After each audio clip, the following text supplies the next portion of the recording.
Il existe un moment qui survient dans chaque lieu de travail, chaque famille, chaque amitié. Quelqu'un prend une décision qui vous fait penser. Comment une personne intelligente peut-elle faire quelque chose d'aussi insensé? Mais ce qui est vraiment troublant, c'est que cette personne pourrait être vous. À l'instant même où vous écoutez ceci, vous adoptez probablement au moins un comportement qui mine silencieusement vos relations, votre carrière et votre développement personnel. Le plus dangereux dans ces comportements n'est pas qu'ils soient manifestement destructeurs, c'est qu'ils semblent justifiés. Ils paraissent raisonnables. Ils donnent l'impression d'être le choix intelligent sur le moment. Pourtant, ils érodent lentement votre crédibilité, votre influence et votre capacité à créer la vie que vous désirez vraiment. Je vais vous présenter 6 comportements qui distinguent les véritables sages de ceux qui ne font qu'avoir l'air intelligent. Il ne s'agit pas de simples bizarreries de personnalité.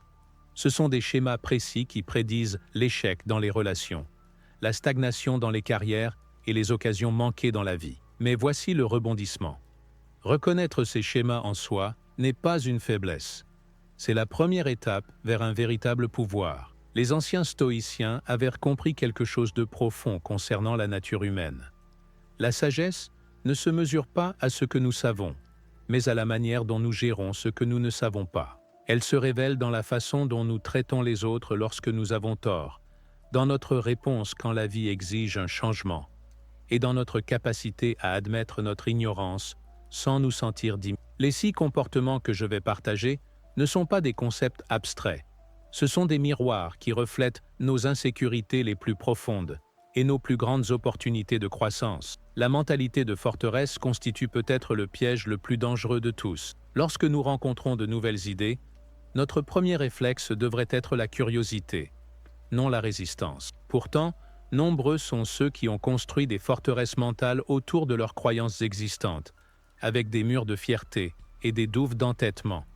Ces structures défensives semblent protectrices, mais elles nous emprisonnent en réalité dans nos propres limites. Prenons l'exemple de Marc, un gestionnaire chevronné qui se targuait de diriger une équipe au cordeau. Lorsque son entreprise a introduit un nouveau logiciel de gestion de projet, la réaction de Marc fut immédiate et catégorique. « Nous nous débrouillons très bien avec des feuilles de calcul depuis 20 ans. Pourquoi réparer ce qui n'est pas cassé ?» Son équipe a alors observé d'autres départements qui rationalisaient leur flux de travail, amélioraient la collaboration et livraient les projets plus rapidement. Pendant ce temps, la forteresse des méthodes familières de Marc devenait de plus en plus isolée de la culture en évolution de l'entreprise. L'ironie de la situation de Marc révèle une vérité plus profonde concernant les esprits fermés. Ce qui semble être de la confiance est souvent l'inverse. Une peur profonde d'avoir tort, de paraître incompétent, de perdre le contrôle. La véritable confiance n'a pas besoin de se défendre contre de nouvelles informations. Elle accueille la possibilité d'amélioration. Les personnes les plus sages que vous connaissez disent probablement « je ne sais pas », plus souvent que « je te l'avais bien dit ». Cette rigidité mentale ne nuit pas seulement à l'individu. Elle tire vers le bas des équipes entières. Lorsque les leaders refusent de s'adapter, ils créent des environnements où l'innovation meurt avant même de pouvoir respirer. Les membres de leur équipe apprennent à cesser de proposer des améliorations, à ne plus remettre les processus en question, à ne plus croire que le changement est possible. La forteresse devient une prison non seulement pour son bâtisseur, mais pour tous ceux qui se trouvent derrière ses murs. Se libérer de la mentalité de forteresse exige un effort conscient. Cela signifie aborder les nouvelles idées avec une véritable curiosité plutôt qu'un scepticisme automatique. Cela implique de demander « et si ça fonctionnait ?» avant de demander « pourquoi cela ne fonctionnerait-il pas ?»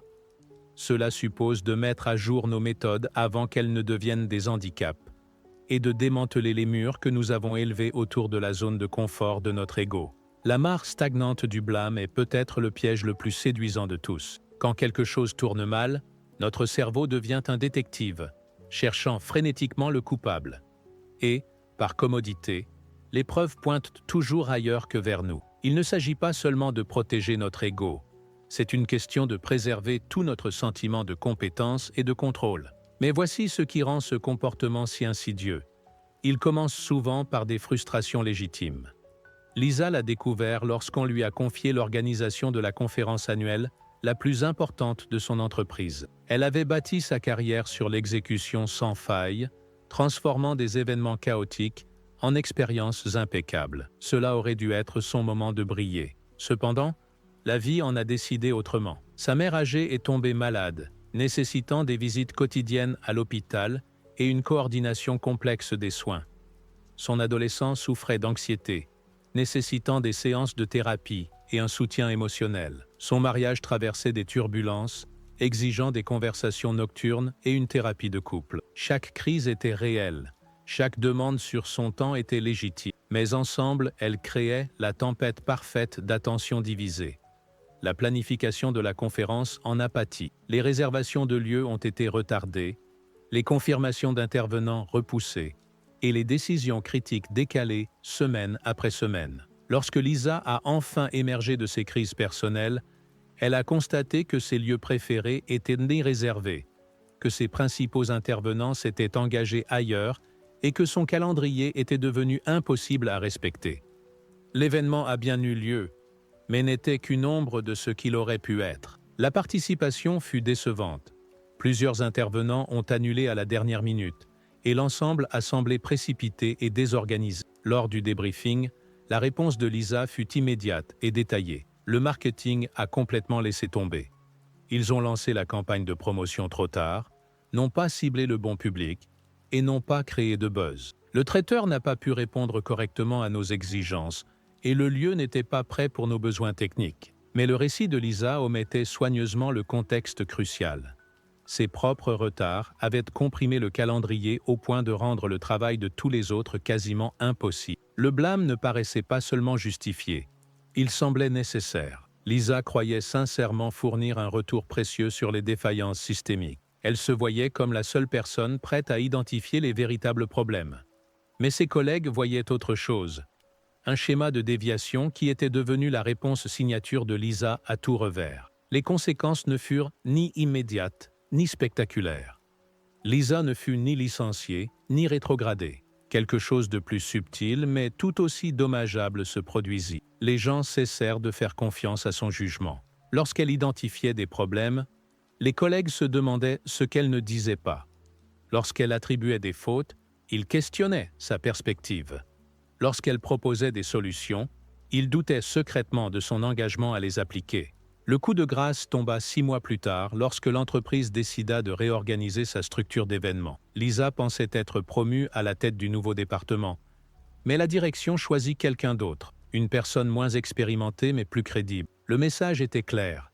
La compétence sans responsabilité n'est pas un matériau de leadership. La transformation du blâme vers la responsabilité ne consiste pas à devenir un martyr qui accepte toutes les fautes.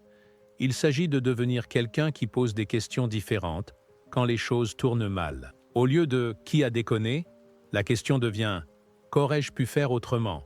Au lieu de « pourquoi ne m'ont-ils pas soutenu ?», elle devient « comment aurais-je pu obtenir un meilleur soutien ?» Au lieu de « qu'est-ce qui a mal tourné ?», elle devient « que puis-je apprendre de cela ?» Lorsque nous assumons notre part dans chaque échec, nous revendiquons le pouvoir d'éviter des échecs similaires à l'avenir. Lorsque nous blâmons les autres, nous abandonnons ce pouvoir, nous déclarant victimes de forces hors de notre contrôle. La différence, c'est la différence entre être l'auteur de votre propre histoire et être un personnage dans le récit de quelqu'un d'autre. L'arrogance se déguise en confiance, mais elle est en réalité l'opposé de la confiance, un besoin désespéré de prouver sa supériorité qui révèle une profonde insécurité. La personne arrogante ne veut pas seulement avoir raison, elle a besoin que les autres aient tort. Elle ne veut pas seulement réussir, elle a besoin que les autres échouent. Ce n'est pas de la force, c'est la peur habillée de couleurs criardes. Michael illustrait ce comportement dans son rôle de chef de département. Les réunions devenaient sa scène personnelle, où il dominait les discussions, rejetait les suggestions de ses collègues et s'assurait que chaque bonne idée remontait d'une façon ou d'une autre à son leadership. Lorsque Sarah proposa une nouvelle stratégie de fidélisation client, Michael répondit aussitôt « Nous avons essayé quelque chose de similaire il y a 5 ans.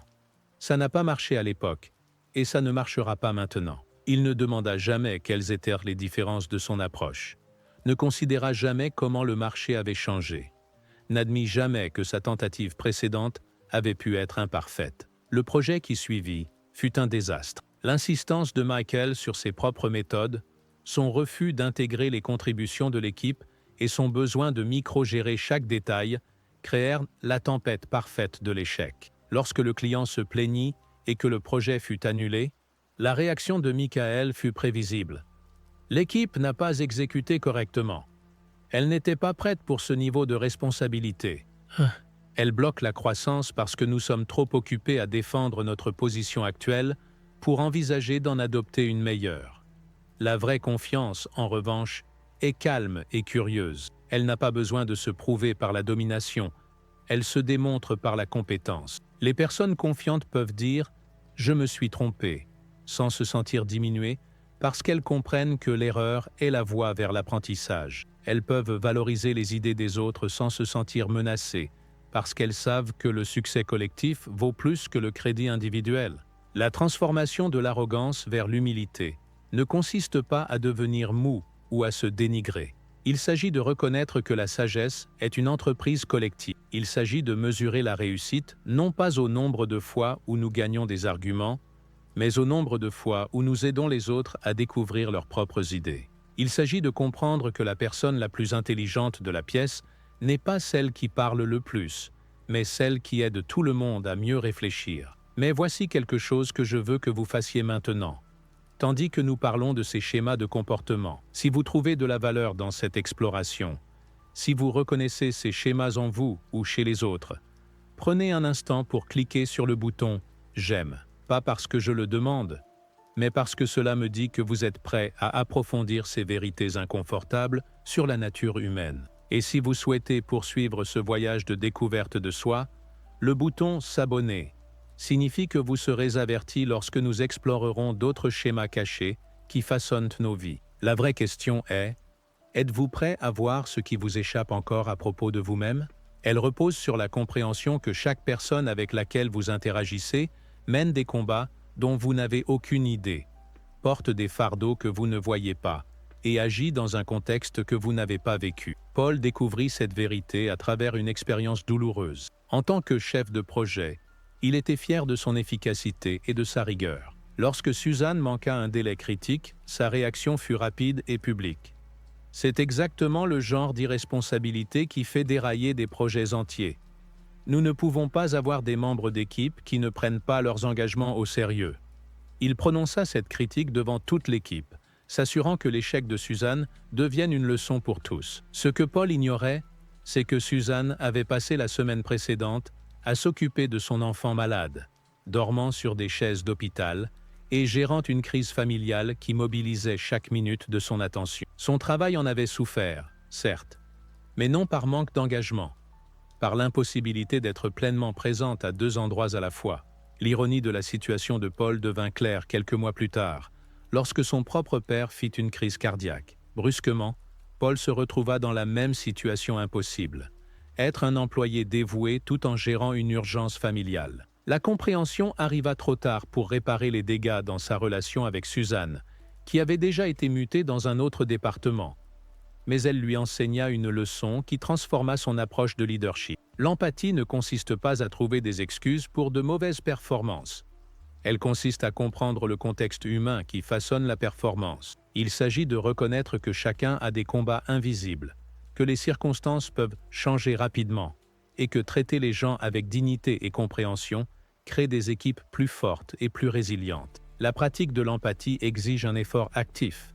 Elle signifie écouter non seulement ce que les gens disent, mais aussi ce qu'ils ne disent pas. Elle implique de demander « Que pourrait-il se passer dans la vie de cette personne que j'ignore ?»